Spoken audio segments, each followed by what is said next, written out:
வணக்கம் வாசகர்களே. வேள்பாரி பாகம் 1 பகுதி 1 தொடர்ச்சி. நாள்தோறும் இவ்வளவு தூரம் போய் வருவாயா என்று கபிலர் நீலனிடம் கேட்கிறார். நாளும் இருமுறை போய் வருவேன், சில நாட்களில் இருமுறை இங்கு வந்து செல்வேன். கபிலருக்கு அவன் மீதான ஈர்ப்பு இன்னும் கூடியது. ஓர் ஊஞ்சலை போல இரு குன்றுகளுக்கு இடையில் தினமும் ஆடுகிறவன் என்று மனதில் ஒரு சித்திரம் உருவாக்கி கொண்டிருக்கையில் கேள்வியை அவன் தொடுத்தான். பெண்ணின் இதழ் இவ்வளவு சுவையே இருக்கிறதே, எப்படி? அந்த இளஞ்சிரிப்பு கபிலரின் உதட்டோரத்தில் வந்து உட்கார்ந்தது. ஊஞ்சலில் தன்னையும் ஏற்ற நினைக்கிறான். சரி, அவனது வேகத்தை குறைத்தால் போதும் என்று நினைத்தவர் பதில் சொல்லும் முன் அடுத்த கேள்வியை அவனே கேட்டான். உங்களுக்கு மனமாகிவிட்டதா? இல்லை. அப்படி என்றால் நான் உங்களிடம் இந்த கேள்வியை கேட்டிருக்க கூடாதல்லவா? ஏதாவது ஒரு இடத்தில் நின்றால்தானே பதில் சொல்வதற்கு. கனப்பொழுதில் 3 கொப்பு தாவுகிறான். இவனை எப்படி அடைத்து நிறுத்துவது என யோசித்த கபிலர், உனக்கும் தான் மனமாகவில்லை என்றார். நான் வீரன் என்றான் நீலன். கபிலர் திகைத்து போனார். இவன் என்னை என்ன சொல்ல வருகிறான் என யோசிக்கையில் அவன் பதிலை தொடர்ந்தான். எப்போது போர் மூலம் என தெரியாது. பரம்பு நாட்டுக்கு சூழவும் எதிரிகள். போர்க்களத்தில் நான் சாயும் போது என் ஈட்டியை இறுக பற்றி முன்னேற என் மகன் வந்து நிற்க வேண்டும். வீரர்களின் வாழ்வு மிகவும் குறுகியது. நிதானமாக வாழ்ந்து எழுத்துக்கள் எல்லாம் கற்று நாடுதோறும் பயணம் போய் ஒரு காத தூரத்தை 3 நாளிகை நடந்து கடக்க எங்களுக்கு அவகாசம் இல்லை புலவரே. ஊஞ்சல் அறுபட்டு தான் மட்டும் விழுவது போல் உணர்ந்தாள் கபிலர். வேட்டுவன் பாறையின் 2வது குன்றில் கால் பதிக்கும் வரை கபிலர் அவனிடம் பேச்சு கொடுக்கவில்லை. அவனை பற்றிய ஒரு கணிப்பை உருவாக்கி கொள்ள முடியவில்லை. எதை உருவாக்கினாலும் அடுத்த கணமே அதை குலைத்து விடுகிறான். அவன் கையில் வைத்திருக்கும் வேல்முனையை விட கூர்மையானதாக இருக்கிறது அவன் அளிக்கும் பதில்கள். அவனை கணிக்க முடியவில்லை என்பதை மனம் ஏற்கவில்லை. ஆனால் ஒன்று புரிந்தது, அவன் நடை வேகத்திற்கு எங்கோ போயிருக்க வேண்டும். அவ்வாறு போகாததிலிருந்து அவன் தன்னை அழைத்து கொண்டு போகிறான் என ஊகித்தார் கபிலர். சிறிது நேரத்திற்கு பின்னர் மௌனம் கலைத்து பேசத் தொடங்கினார். பாரியின் பரம்பு மலை எவ்வளவு தொலைவில் இருக்கிறது? இந்த நாட்டின் பெயர்தான் பரம்பு நாடு. பாரி இருக்கும் மலையின் பெயர் ஆதிமலை. அந்த மலையில்தான் வேளிர் குலத்தை தோற்றுவித்த மாவீரன் எவ்வி தலைநகரை உருவாக்கினான். நிலப்பகுதிக்கு வந்து பாணர்கள் பாடிய பாடல்களில் இருந்தே பலவற்றை நாம் ஊகித்துக் கொள்கிறோம். ஆனால் உண்மை எவ்வளவு விரிவுடையதாக இருக்கிறது என யோசித்தபடி கபிலர் கேட்டார். அங்கு இருந்துதான் பாரியின் அரசாட்சி நடக்கிறதா? கேள்வி நீலனுக்கு சிரிப்பை உண்டாக்கியது. பாரி அரசன் அல்லன், வேளிர் குல தலைவன். நாட்டை ஆள்வதைப் போல காடும் ஆளப்படுகிறது என நீங்கள் நினைக்கிறீர்கள். காட்டை யாராலும் ஆள முடியாது. சின்னஞ்சிறு மனிதனால் என்ன செய்ய முடியும்? பகை, துரோகம், வீரம், சாவு, அவ்வளவுதான். ஆனால் காட்டை பாருங்கள், எண்ணிலடங்கா உயிர்கள், ஒவ்வொன்றும் அளவில்லா ஆற்றல் கொண்டது. ஒரு பச்சிலையை வாயில் வைத்தால் அந்த கணமே நீங்கள் செத்து முடிவீர்கள். துளிர்விடும் ஒற்றை இலை உங்கள் வாழ்வை முடித்து வைக்க போதுமானது. உங்களால் முடிவு செய்ய முடியுமா? காடு இலைகளால் ஆனதா, மரங்களால் ஆனதா, விலங்குகளால் ஆனதா, பறவைகளால் ஆனதா, கொம்புகளால் ஆனதா? அவன் பேசிக்கொண்டே போனான். கபிலரால் ஒரு கட்டத்தில் அவனது பேச்சை பின்தொடர முடியவில்லை. பாறைகள் உருள்வதைப் போல வார்த்தைகள் உருண்டு கொண்டிருந்தன. மூச்சு விட அவகாசம் எடுத்துக்கொண்டார். அவர் நின்று விட்டதை உணர்ந்த அவன் திரும்பி பார்த்து சொன்னான். எங்களின் பாதங்கள் மண்ணை பிடித்து நடந்து பழகியவை. சமவெளியில் வாழும் உங்களின் பாதங்கள் மண்ணில் தேய்த்து நடந்து பழகியவை. பாதடியை கலட்டிவிட்டு பாதத்தை முன்னெடுத்து வையுங்கள். பற்களைப் போல விரல்களுக்கும் கவி பிடிக்க தெரியும். இத்தனை ஆண்டுகளுக்கு பிறகு தனக்கு ஒருவன் நடைபயிலச் சொல்லிக் கொடுக்கிறான். இளம் பருவத்தில் இப்படிதான் ஏமாற்றி நடை வளைக்கினார்களா?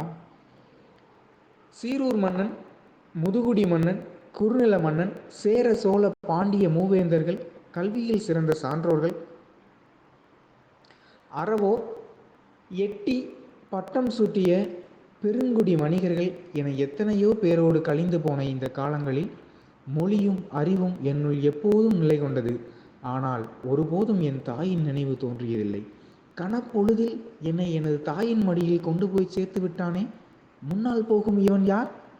கபிலர் ஒருவித உணர்ச்சி மேலிட்டவராக பாதடியை கழட்டிவிட்டு அவனை நோக்கி நடந்தார். அவன் குன்றின் உச்சியை அடைந்து அவரது வருகைக்காக காத்திருந்தான். அவர் மூச்சு வாங்கியபடியே உச்சியை நெருங்கினார். எதிரில் பெரும் மலைத்தொடரின் அடுக்குகள் தெரிந்தன. நீலன் சொன்னான், முதல் அடுக்குக்கு காரமலை என்று பெயர். அதன் மேல் நின்று பார்த்தால்தான் 3ஆம் அடுக்கை பார்க்க முடியும். அதுதான் ஆதிமலை. உச்சிக்கு வந்ததும் அதுவரை இல்லாத வேகத்தோடு காற்று வந்து அவரை தள்ளியது. உடலை சற்று திருப்பி காற்றின் வேகத்துக்கு ஈடு கொடுக்க நின்றபடி எதிர் திசையை பார்த்தார். நீண்டு கிடக்கும் மலைத்தொடர் தனது இரு கரங்களையும் விரித்து அவரை அழைப்பது போல் இருந்தது. நீலன் சரிவில் இறங்கத் தொடங்கினான். இனி வேகமாக நடக்க வேண்டும். பொழுது சாய சிறிது நேரம்தான் இருக்கிறது. மலையின் விளிம்பை சூரியன் கடந்துவிட்டால் ஒருவனை தூரத்தை கடப்பதற்குள் இருள் நம்மை அடைந்துவிடும். அதன் பிறகு நீங்கள் நடப்பது கடினம். விரைவில் வாருங்கள் என்று சொல்லியபடி தாவிச் சரிந்தான். கபிலர் வேகமாக இறங்கத் தொடங்கினார்.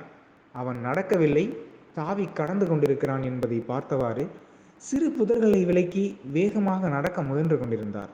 ஏறும்போது முன்னால் செல்பவன் எவ்வளவு உயரம் போனாலும் ஆளை பார்த்துவிட முடியும். இறங்கும்போது அப்படி அல்ல. அங்கொன்றும் இங்கொன்றுமாக அவனது உருவம் மறைந்து தெரிந்தது. பேச்சு கொடுத்தால் மட்டுமே அவனை பின்தொடர முடியும் என்பதை உணர்ந்த கபிலர் கவனமாக நடந்தபடி கேட்டார். காடுகள் கொம்புகளால் ஆனதா என்று எப்படி கேட்டாய் என்றார். கொம்புகள் என்றால் விலங்குகளின் கொம்புகள் என்று நினைத்து விட்டீர்களா? நான் மரங்களின் கொம்புகளை சொன்னேன். கபிலருக்கு விளங்கவில்லை. கழுத்தை நீட்டி பார்த்தார். அவன் எந்த புதரை தாண்டி போய்க் கொண்டிருக்கிறான் என தெரியவில்லை. சத்தமாக குரல் கொடுத்தார். கொப்புகளைத்தான் கொம்புகள் என்று சொல்கிறாயா? இல்லை, நாங்கள் மரத்தின் வேர்களை மரக்கொம்புகள் என்றுதான் சொல்வோம். மரம் மேல் நோக்கி வளருவது அல்ல, கீழ் நோக்கி வளருவது. இறுகிய மண்ணையும் கரும்பாறையும் தனது கொம்புகளால் பிளந்து கொண்டு அது உள் செல்கிறது. மரத்தின் முழு ஆற்றலும் அதன் கொம்புகளில் தான் இருக்கிறது. உடலை விட நீளமானவை அதன் கொம்புகள். நான் கற்றவற்றை ஒருவன் தலைகீழாக புரட்டி போட்டு கொண்டிருக்கிறான் என தோன்றிய போது முன்வைத்த வலது கால் இடறியது. சிறு பாறையில் பாதம் நழுவி சரிந்தது. பக்கத்தில் இருந்த செடியை பிடித்து கீழே விழுந்து விடாமல் நின்றார் கபிலர். கால் இடறி கற்கள் உருளும் சத்தம் கேட்டதும் நீலன் வேகமாக மேலேறி வந்தான். பக்கத்தில் இருந்த வேம்பின் மீது கை சாய்த்து நின்றார் கபிலர். சிறிது நேரம் உட்காருங்கள் என்று சொன்னவன் பாதங்களை உள்ளங்கையால் பிடித்து தசைகளை இழுத்து விட்டான். அவரது முகத்தை பார்த்தபடி நடக்கலாமா என்றான். கொஞ்சம் பொறுப்பா என்பது போல அவரது பார்வை இறைஞ்சியது. கிடைத்த வாய்ப்பை பயன்படுத்தி தன்னை ஆசுவாசப்படுத்தி கொண்டார் கபிலர். வேப்பம்பூக்கள் சுற்றிலும் முதிர்ந்து கிடந்தன. பூக்களை எடுத்து உள்ளங்கையில் வைத்து உற்று பார்த்தார். மூச்சுக்காற்றில் பூக்கள் அசைந்தன. பேச்சு கொடுத்தால் உட்கார்ந்திருக்கும் நேரத்தை சிறிது நீட்டிக்கலாம் என யோசித்த கபிலர், வேப்பம்பூ யாருக்கு உரியது தெரியுமா என்றார். சிற்றெரும்புக்கு உரியது என்றான் நீலன். கபிலர் பதற்றமடைந்தார். நான் அதை கேட்கவில்லை. வேப்பம்பூ மாலை யார் சூடுவதற்கு உரியது தெரியுமா என்று கேட்டுவிட்டு ஏதாவது பதிலை சொல்லிவிடுவானோ என்ற பதட்டத்தில் அவரையே பதிலையும் சொன்னார். பாண்டிய மன்னனுக்கு உரியது. சரி, அப்படியே நடக்க தொடங்குங்கள், நான் அங்கிருந்து அழைத்துச் செல்கிறேன் என்றான். கபிலர் நடக்கத் தொடங்கினார். எட்டு வைக்கும் போது கால் நரம்பு சுண்டுவது போல் இருந்தது. சூரியனின் அடி விளிம்பு காரமலையின் தலையை தொட்டது. முன்னால் நடந்தபடியே கேட்டான், வயல் நண்டை பார்த்திருக்கிறீர்களா? சம்பந்தம் இல்லாமல் கேட்கிறானே என எண்ணியபடி பார்த்திருக்கிறேன் என்றார் கபிலர்.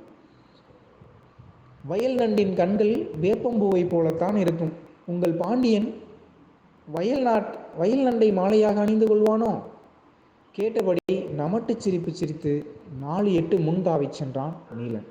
கபிலர் திடுக்கிட்டார். பெரும் வேந்தனை சாதாரண வீரன் ஒருவன் இவ்வளவு தாழ்த்தி தன்னிடம் பேசுகிறானே, இதை கேட்டு கொண்டிருப்பது அறம் அல்ல என்று தோன்றியது.